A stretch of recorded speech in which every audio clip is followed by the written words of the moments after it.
I'm not sure what I'm going to call this video or this series of videos. I'll decide after I've made the video. It'll be something like retro reviews or retro rewind, wrestling rewind, I don't know, something like that. I'm just going to sort of review old shows, and not just shows that I like, but also shows that I didn't like, and hopefully it'll be a lot of fun to go back and watch some old stuff. So first show I'm going to look at is this Tuesday in Texas from 1991, just after Survivor Series, when The Undertaker beat Hulk Hogan for the WWF title. I think this was the following Tuesday, actually, after the Survivor Series. And I always remember loving this show when I was young. I had it on VHS.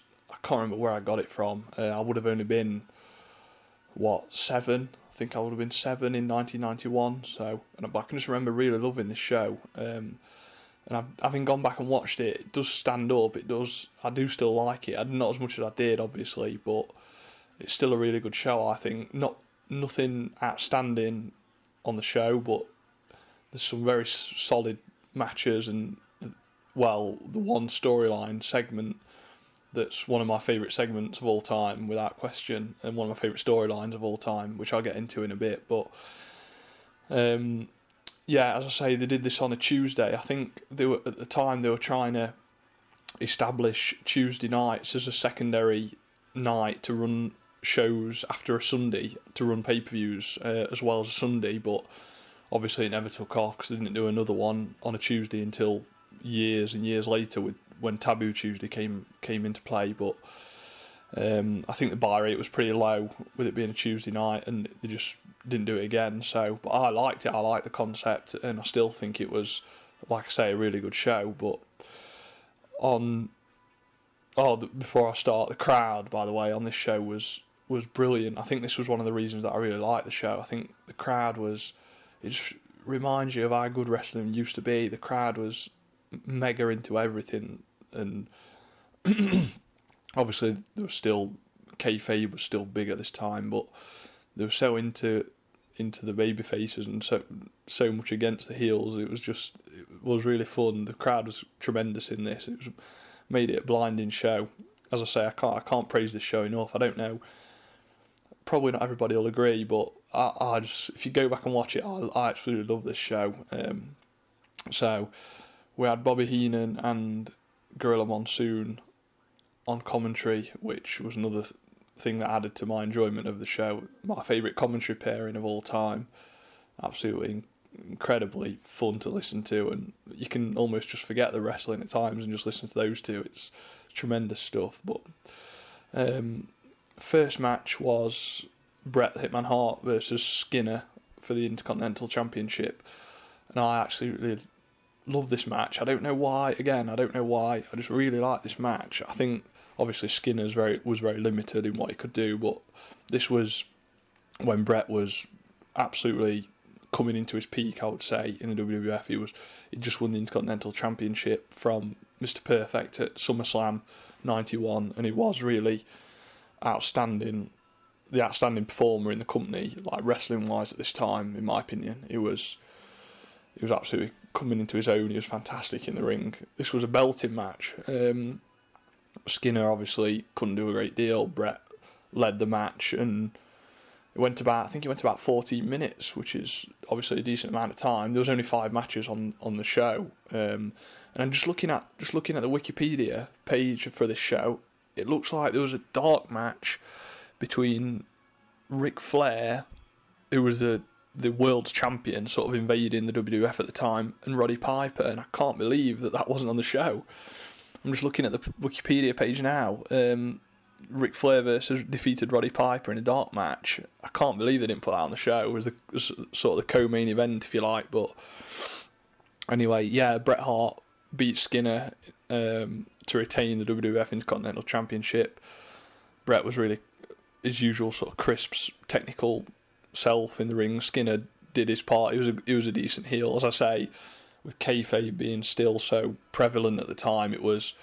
He was getting roundly booed, and the crowd were mega into the match. Obviously, Bret was really starting to get over at this time, just before he won the IC title at SummerSlam, he really did start to get over, and they built him brilliantly as the technical sort of excellence of execution. You could tell they were trying to get him over. Gorilla Monsoon,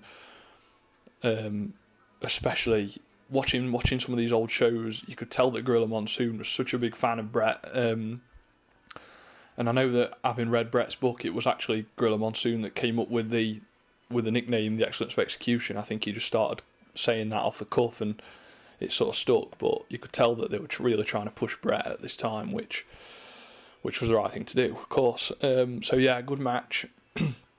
Bret retained the IC title.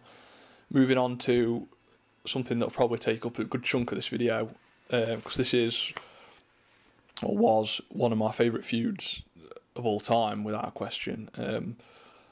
Randy Savage defeated Jake the Snake Roberts in, well, it was an okay match. It didn't last very long. I think it was about 7 minutes or so, the actual match. A lot of brawling, but the reason for the brawling, the reason that it wasn't a technical match and it was a brawl was absolutely, it was the right match to do, because I don't know if you remember, but this was just after Jake the Snake Roberts let his snake bite Randy Savage in what was, I think, will go down as one of the most memorable moments in WWF history. But and of course they were playing on that angle that, and Randy Savage's arm was all taped up. They said that the venom got into his blood and all this stuff.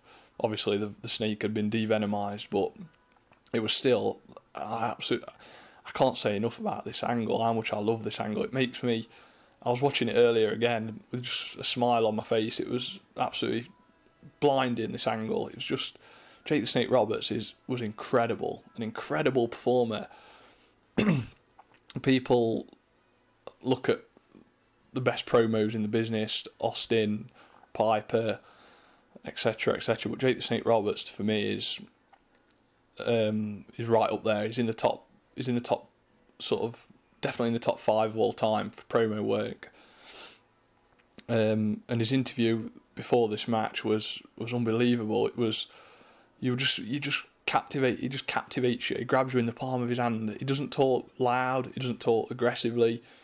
He just talks with this kind of menacing stare at the camera, and you just sucks you right in. And this is a lesson to anybody. I mean, The Miz. I mean, fucking, the bloke can't cut a promo to save his life, and people think he can. Go and watch Jake the Snake Roberts cutting a promo on Randy Savage and Elizabeth, and then go to The Miz, just show him the tape and say, go and learn this, you 8-year-old. Because this is how you cut a promo. He was saying that he wants, what he wants to do to Elizabeth, and how that it's gave him goosebumps letting the snake bite Randy Savage. Really quite vivid stuff, really. If you go back and just go and watch it, the whole show's on YouTube, I think, in 6 or 7 parts. I watched it a bit earlier today, and it's absolutely belting. The promo is unbelievable. It really, I was just fascinated. I was staring at my computer screen. I was fascinated. Jake the Snake Roberts was an absolute fucking genius on the mic, and as I say, he was coming out after he cut the promo. He came out, and Randy Savage actually came up behind him as he was coming to the ring, and the brawl sort of started from there. And that's all the match really was, just a brawl.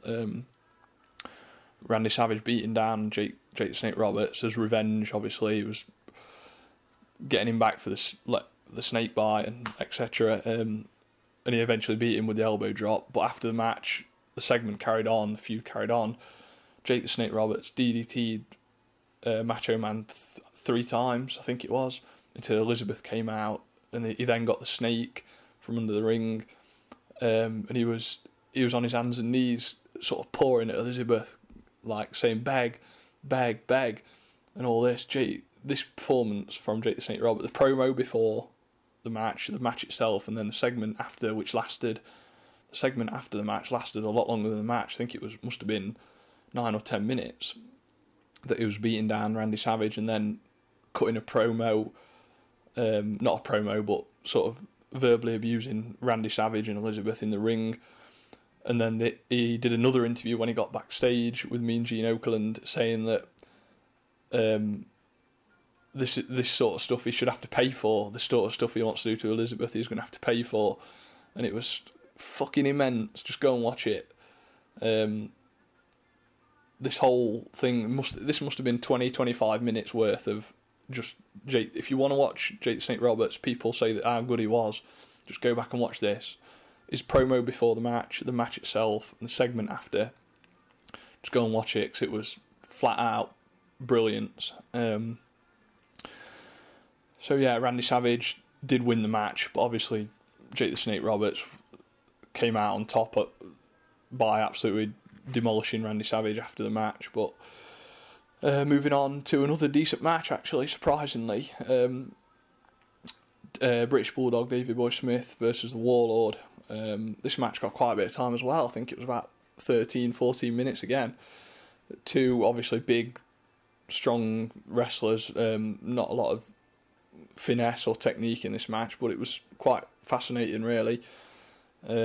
Commentators did a fantastic job as normal, putting across the talent, obviously being two massively strong, powerful wrestlers, putting across that point. It was actually a good match, apart from the long, drawn out fucking full Nelson lock the Warlord put on in the middle of the match, which must have lasted about 7 minutes.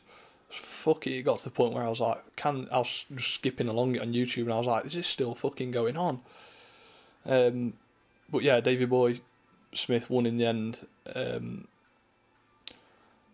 I think it was a roll-up. Was it a roll-up? I've forgotten already, to be honest. I think it was a roll-up. But yeah, it was a decent match, decent big man match. Moving on swiftly to a match that I actually forgot was on the card.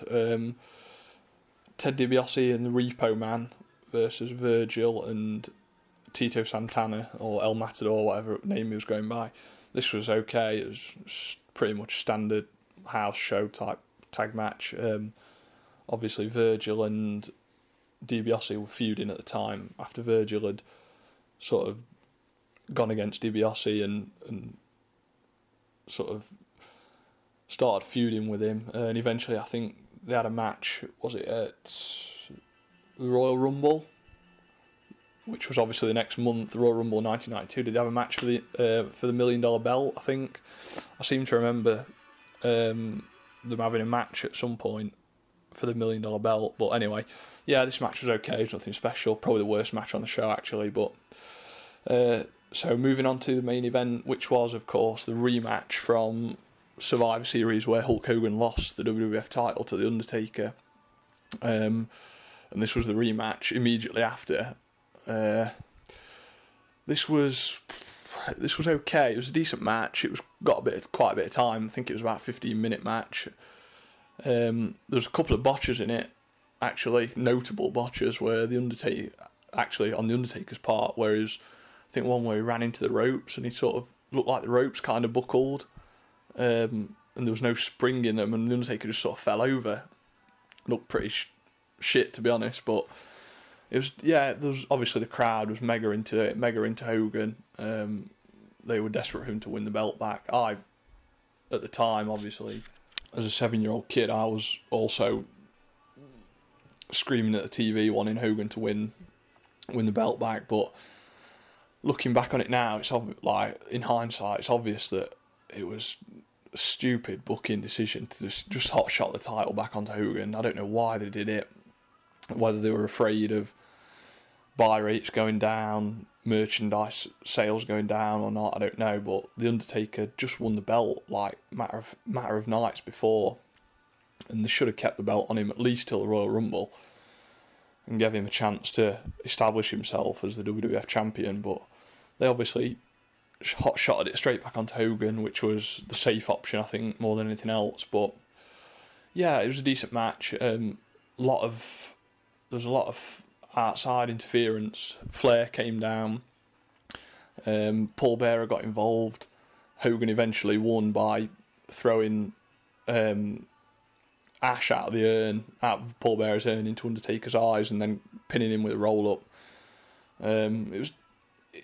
It's kept Undertaker looking somewhat strong. It wasn't by any Hogan Hogan didn't squash him by any means. Undertaker still came out as looking like strong, unstoppable kind of force. As soon as the match had finished, he was trying to get back in the ring and attack Hogan, and Paul Bearer had to sort of restrain him, which was a decent touch at the end of the match, just to keep him looking like this monster that they built him up to be. But yeah, I still think they should have kept the belt on the Undertaker at least for a month until the Royal Rumble, but they took the safe option and put it back on Hogan, which was, well, it was what it was, I guess. But yeah, as I say, if you've not seen this show, go and watch it. The full show is on YouTube. I'll probably link it. I'll link the first part below if you want to go and watch it, because it really is worth watching. It's one of those shows that just makes you long for the old days, if you like, and just makes you realise how good wrestling used to be. But